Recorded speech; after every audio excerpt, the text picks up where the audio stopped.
appears that there is more information that has been released about the discussion that Joe Biden had with Kamala Harris when he handed over the ranks to her and said, you were going to run, I'm going to go ahead and step down, after he was, of course, pushed to do so by Democrat leadership. This leaked information shows something else that Joe Biden said to Kamala Harris, and that could explain why she responded the way that she did to this question from The View. Let's just go back for a reminder so you can remember how we got here. I'm glad to be with you. As vice president, you've worked very closely with President Biden for almost 4 years. He was here on our show, and he said there wasn't a single thing that he did that you could not do. Mm-hmm. What do you think would be the biggest specific difference between your presidency and a Biden presidency? Well, we're obviously two different people, and we have a lot of shared life experiences. For example, the way we feel about our family and our parents and so on. But we're also different people, and I will bring those sensibilities to how I lead. For example, I know we're going to talk today, but one of the issues that I'm very focused on is what we do around home health care. Yes. I have done a lot of work as it relates to, sadly, but violence against women and children. I care a lot about that. I love our small businesses. My mother raised my sister and me predominantly, but we had what we called a second mother who lived 2 houses down, who helped my mother raise us. She was a small business owner. I love our small businesses. And so the influence of a personal experience will have its impact on the presidency. Well, if anything, would you have done something differently than President Biden during the past 4 years? There is not a thing that comes to mind in terms of, and I've been a part of most of the decisions that have had impact. The work that we have done, for example, capping the cost of insulin at $35 a month for our seniors is something I care deeply about allowing Medicare to negotiate drug prices and bring the cost of prescription medication down for seniors, but my intention is to expand that for all Americans. The work we have done to invest in American industries, whether it be in terms of manufacturing and creating almost 800,000 new jobs around manufacturing. Those were all a shared priority. Well, let's Kamala, and I'm calling you Kamala because. Okay. We had to do a flashback there because I just wanted to remind you what Kamala Harris said. And remember what we said before, what her one job was, right? To differentiate herself from Biden, right? Separate herself from Joe Biden, because the inside polling was showing that if Biden would have stayed in that race, that Donald Trump was going to win 400 electoral votes. So she had to make the case that she was not him and she was going to be different. And it was that question from Sunny Hostin on The View that showed people, she's just going to be another Biden. She's going to be Biden 2.0. And I think that response from Kamala Harris probably still haunts her till this day. But now we're finding out more information, because now leaked documents show why Kamala Harris gave the answer that she gave. Shout out to The Hill for this one. Exclusive. How no daylight from Biden crippled the Harris presidential campaign. There's a poll for this, guys. Make sure you answer that poll question. Trump and Kamala both understood the importance of being seen as the bigger change agent. For Trump, that meant continuing to promise an antidote to the Biden-Harris years. For Harris, there was more flexibility to define her brand of change. She could risk looking hypocritical by making clean breaks with Biden on policies she had supported as vice president, rejecting parts of their record to forge her own agenda. She could identify new issues to run on that avoided the pitfalls of turning her back on the Biden era. Or she could rely on voters to see her gender, her genes, and her lived experience, a middle-class upbringing, schools outside the Ivy League, and a career as a prosecutor as symbols of change. Biden and his loyalists took the first option off the table. The first option, was identifying new issues to run on that avoided the pitfalls of turning her back on the Biden era. Now we are getting more information about how Joe Biden prevented this from happening. But I'm not going to throw all of it on Biden. Some of this is on Kamala too. Because even when someone presents to you what they want you to do, you still have a choice. And I'll tell you what I mean by that, okay? When I was an undergrad, I remember this. We had like these coaches, right? Like it was optional freshman year to have like a coach, like a inspirational coach or whatever. And I remember during one of our meetings, I said, well, I didn't really have a choice. It was either study for my exam or like go to my sorority meeting, right? And this is back when I was still in the sorority, right? And my academic coach told me, but you did have a choice. You just told me what your options were: to study for your exam or to go to your sorority chapter meeting. You chose to go to the sorority chapter meeting, even though you haven't missed any meetings and you knew you had the exam. So you did have a choice. Blew my mind, okay? I was young. I was naive. I didn't know better. But what that taught me is that oftentimes when we think we don't have a choice, we actually do. Sometimes we don't make that choice because we don't want to make the decision. And so we'll say we just did not have a choice. And that's kind of what I'm getting from this article and this conversation that happened between Biden and Kamala Harris. And I'll tell you what this means. Let's go into this a little bit further. He would say publicly that Harris should do what she must to win. But privately, including in conversations with her, he repeated, where did I go? Oh, sorry. But privately, including in conversations with her, he repeated an admonition. Let there be no daylight between us. Let's highlight this. Let there be no daylight between us. No daylight was the phrase he had used as a vice presidential candidate in 2008 to bind Republican nominee John McCain to an unpopular president, George W. Bush. Almost everywhere she went, Harris walked among former Biden aides who sought to defend his presidency. Her campaign was run by a former White House deputy chief and staff, whom she had just empowered to box out her own confidants, and a phalanx of department heads who had served Biden until the previous month. So you see where they're going with this article? They're trying to show you all the obstacles that she faced to basically excuse her from doing what Biden said he wanted her to do. But just like I told you, what my academic coach told me, Kamala Harris still had a choice. Now, we're not going to wash Joe Biden's hands clean of this either. Biden is still messed up for saying what he said and being very selfish. And you'll see the selfishness in just a second. But at the end of the day, Kamala Harris was the one who was running. It was her campaign. It wasn't Joe Biden's campaign. And this was a moment where Kamala Harris was going to have to stand up for herself.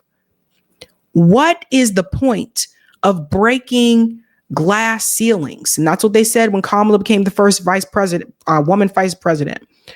What is the point of breaking those glass ceilings if you're still being told what to do all the time?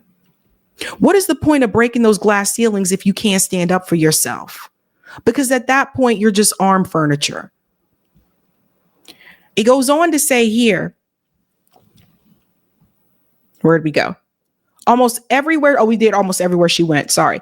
The day before Harris' first interview, a joint appearance with vice presidential nominee Tim Walz, she dived into the recurring question of whether and when she would let daylight shine between herself and Biden. Veteran Democratic communication strategist Stephanie Cutter launched into a proposed preamble, a list of all the items that made Harris proud of her work with Biden. Wait, said Sean, who's a longtime Harris advisor who was regarded with suspicion by the Biden holdovers running the campaign. Let's not do this, he said. Let's not go down memory lane. That was the last time he was invited to media prep. Cutter, another Harris confidant, later joked, cut him out. Now, remember, Stephanie Cutter, if I remember correctly, she was one of the people that was a part of the Pod Save America interview when they were trying to explain what happened and how little time they had to get the campaign going and everything. She was a part of that interview. So I'm just trying to remind you of who people were. Now, listen to this part. When Harris sat down with Walz and CNN's Dana Bash in August, Harris said she would name a Republican to serve in her cabinet. She also said that she no longer supported a ban on fracking. Her 2019 call to end the practice threatened to hurt her in Pennsylvania, even though she had adopted Biden's no ban policy as his vice presidential candidate in 2020.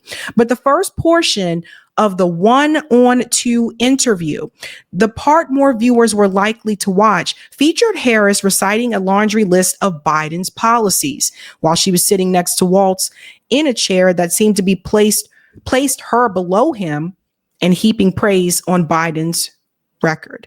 Harris did not look like a candidate seeking the highest office of the land. The whole scene reinforced the criticism that the vice president was either incapable or afraid of answering tough questions on her own. That was something I mentioned as well. Now we'll get to this part right about here. For the rest of the campaign, her team required that she be provided a chair that met certain specifications: leg height no less than 15 inches, floor to top of seat height no less than 18.9 inches. Arms on chairs may not be very high. Arms must fall at natural height. Chairs must be firm. Do you see all the things that they're focusing on besides good policy? All these superficial elements, right? We jump down to this part here. Her rallies and convention speech had not answered the question of why she was running for president or how her vision for the country would deliver for voters, other than having been next in line.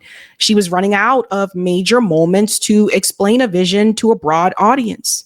Her September 10th debate with Trump would offer another opportunity, perhaps a chance before voters cast early ballots to establish the key part of her narrative.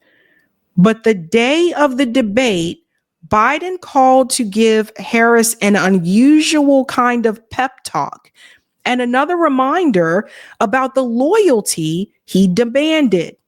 No longer able to defend his own record, he expected Harris to protect his legacy. So here's the selfishness of Joe Biden, similar to selfishness of Obama, maybe not as far to that extent. Obama can be very egotistical, but it was all about how he would look. It was less about her winning and more about how it made him look. He was more concerned about his legacy than about stopping Donald Trump from winning the presidency again. This is why I told you these people aren't real. This is why I told you, like, this is all a game. They don't really care. They care more about their ego. They care more about their appearance. They care more about their reputation. They care more about their legacy than they really did about stopping Donald Trump. Even more so, it goes on to say here, Whether she won or lost the election, he thought, she would only harm him by publicly distancing herself from him, especially during a debate that would be watched by millions of Americans. To the extent that she wanted to forge her own path, Biden had no interest in giving her room to do so. He needed just 3 words to convey how much all of that mattered to him. No daylight, kid, Biden said. So at this point, what had really happened was that Joe Biden cared less about stopping Donald Trump and trying to help Kamala win this election and more about his own legacy. But some of this falls on Kamala Harris as well, because regardless of what Joe Biden told you to do, when you got on that debate stage and that mic was in front of you, you had the opportunity to do what you wanted to do. I would have never listened to Joe Biden. There was a reason why they were moving him out and trying to put somebody else in. So I asked this question again for all the ladies in the chat. What is the point of breaking glass ceilings if you can't stand up for yourself and you're just going to do what the men are telling you to do anyway? What's the point? What's the point? If Kamala Harris couldn't say no to Joe Biden, who was no longer in the damn race, if she couldn't say no to him, what makes you think she was going to say no to corporate donors? What made you think she was going to say no to the military industrial complex? What makes you think she was going to say no arms to Israel? So what's the point of breaking the glass ceiling if you're still going to be taking orders from the dude? I don't get this at all. I really don't get it. If you can't stand up for yourself, what was the point of breaking the glass ceiling?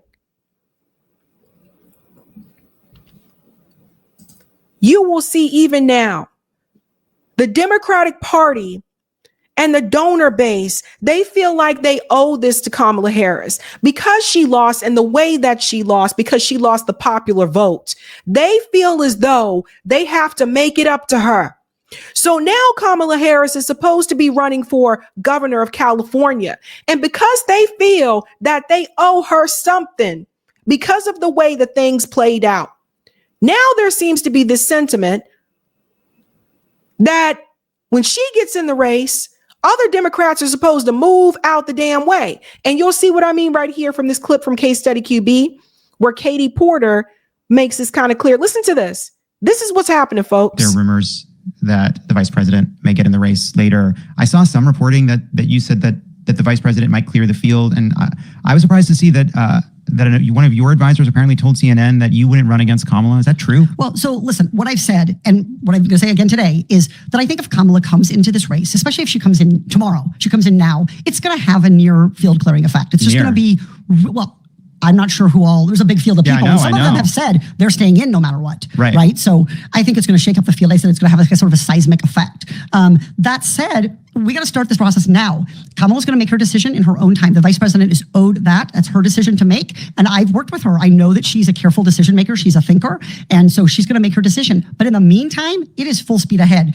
Voters, I'm not waiting around. And I don't think voters are waiting around. Well, they want to know how we're going to lead. They want to make plans for what we're going to do with regard to Trump. And so I think there's a hunger for people to lead in this moment. And I'm stepping up. But see, I'm like, honestly, like what I expect from, as someone who admires and respects you as a leader and a political figure, I'm surprised you're not saying, I don't care what Kamala Harris does, I will be the best governor. Like, that's what's confusing to me. Like, isn't the person that's supposed to lead this big fractious state the person who says Kamala can get in, who I don't give a fuck, if she gets in, I'll beat her? Well, I'm not sure that our leaders, people want to hear our leaders say it. Well, the way that you would say it, I have to find the right district for my vibe, but. I do think, look, I am not waiting for Kamala Harris.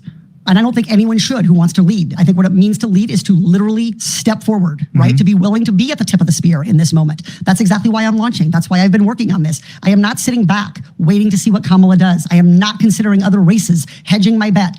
I'm going to be California's next governor. But it would also be, I think, disrespectful to somebody who went toe-to-toe month after month after month in a grueling race against Donald Trump and and I saw this firsthand personally, served California very, very ably as our attorney general, not to acknowledge that this is somebody who would be an incredibly strong candidate, and there are practical realities that anyone faces. But you think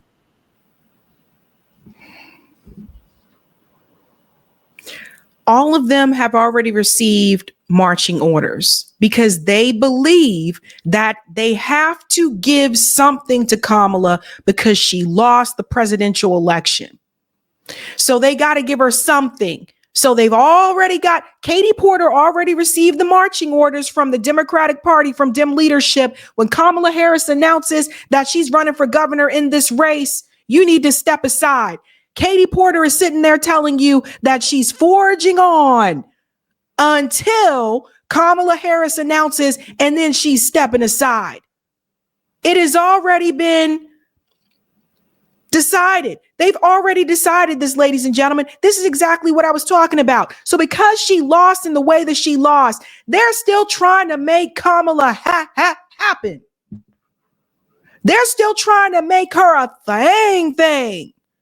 They still want her to break more glass ceilings, even though she'll be told what to do by some man over in the corner.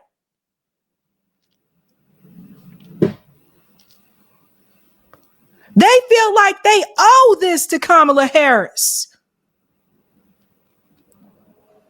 What is the point of walking around saying girl power, black girl magic, women this, women that, breaking glass ceilings? And the moment someone tells you no daylight between us, don't separate us, you better stand up for me and what I did and da-da-da, you just nod and go right along with it.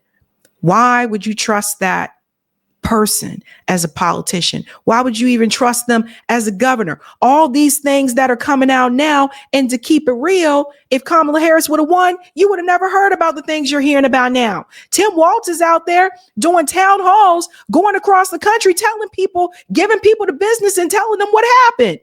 Tim Walz is going across the country telling people, this is what I really wanted to say.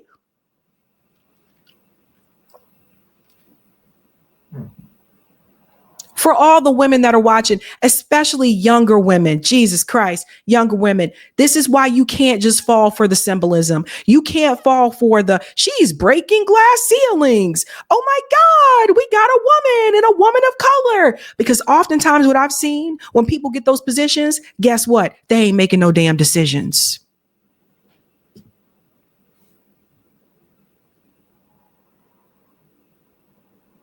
Think about that. But what I really want you to take away from this conversation is that Joe Biden didn't care about beating Donald Trump. He cared about his legacy. Hey guys, this was a Sabby clip. If you like what you saw, hit that like button and subscribe.